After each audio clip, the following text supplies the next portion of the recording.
இன்றைய தினம் ஸ்டாலின் திருமதி கனிமொழியும் ஊர் ஊரா போய் பேசிட்டு இருக்காங்க. இந்த கனிமொழி அம்மா உண்மையிலே இப்பதான் நினைக்கிறேன், ஸ்டாலின் அவர் குடும்பத்தில் உதயநிதி கிடைக்கிற மரியாதை கனிமொழிக்கு இல்லை. இப்பதான் தெரியுது. அந்த அம்மா இப்படி இருக்கும் போதே நம்ம பத்தி விமர்சனம் பண்றாங்க.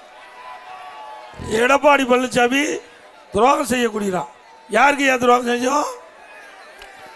எங்க கட்சியில் இருந்துகிட்டு எங்க கட்சியில் இருக்கிறவரை பிடிமாக்கி திமுகவோட கைகூலிகளா இருந்து எங்க கட்சியை உடைக்க நினைத்தவர்களா யார் துரோகி?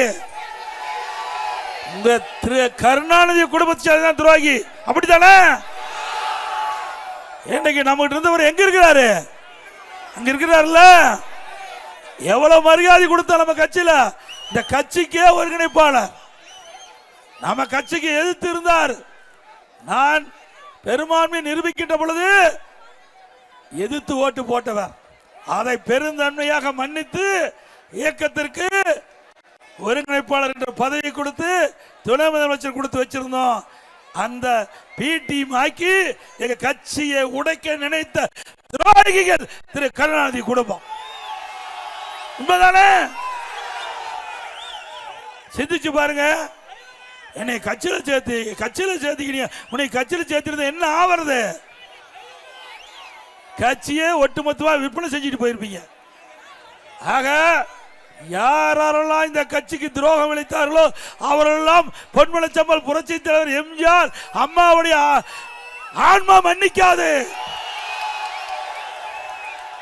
எவ்வளவு கஷ்டத்தை கொடுத்தீங்க எங்க கட்சிக்கு. தாயை இழந்த பிள்ளை போல எங்க கட்சி நிர்வாகிகளும் தொண்டர்களும் நாங்கள் இருந்துகிட்டு இருந்தோம். அதையெல்லாம் பொருட்படுத்தாம எங்களுடைய இயக்கத்தை உடைக்க முடைக்க வழக்கு போட்டு எவ்வளவு பிரச்சனை உண்டாக்குனீங்க. அத்தனையும் இங்க இருக்கின்ற தொண்டர்கள் நிர்வாகோடு தூள் தூள் ஆக்கப்பட்டது. ஏன்னா அதிமுக உயிரோட்டம் உள்ள கட்சி, உழைக்கின்ற நிர்வாகிகள் உள்ள கட்சி, உழைக்கின்ற தொண்டன் நிறைந்த கட்சி. எந்த கொம்பன தொண்டனை கூட தொட்டு பார்க்க முடியாது. நம்ம கட்சியை கண்டா எல்லாத்துக்கும் பொறாம இருக்குதுக்கு காரணம் என்ன? பொன்மனச்சம்பல் புரட்சி தலைவர் எம்ஜிஆர் புரட்சி தலைவி தனக்கென்று குடும்பம் கிடையாது. நாம் தான் அவருடைய குடும்பம், நாம் தான் பிள்ளைகள்.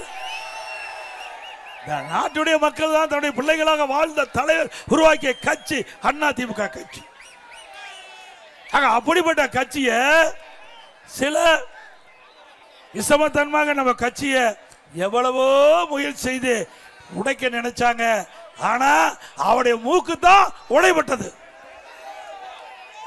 அதிமுக ஒருவராலையும் வீழ்த்தவும் முடியாது, முடக்கவும் முடியாது.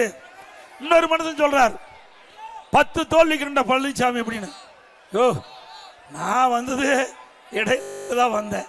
எங்களுடைய இதய புரட்சி தலைவி அம்மா தான் எங்களுக்கு தெய்வம். பொன்மனச்சம்பல் புரட்சி தலைவர் எம்ஜிஆர் தான் எங்களுக்கு தெய்வம். 2 தெய்வங்கள்.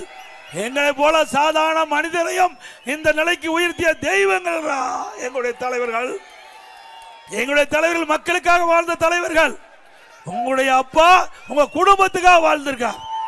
அப்படித்தானே? அதிமுக என்பது ஒரு ஜனநாயக கட்சி. நம்முடைய தலைவர்கள் ஏழை என்று பார்க்காம, பணக்காரர் என்று பார்க்காம அனைவருக்கும் சம வாய்ப்பை கொடுத்த தலைவர்கள் நம்முடைய தலைவர்கள். அந்த வழியில் வந்ததுதான் நம்முடைய எம்எல்ஏக்கள். என்ன பெரிய கோடீஸ்வரரா, விட்டா பிராஸ்தாரா, சாதாரண குடும்பத்தை இருக்கின்ற இருந்து கட்சிக்கு உழைத்து விசுவாசமா இருக்கிற காரணத்தால எம்எல்ஏ ஆக்கணும். மீண்டும் உங்களால அவருக்கு எம்எல்ஏ என்ற வாய்ப்பு நீங்க உருவாக்கி தரீங்க.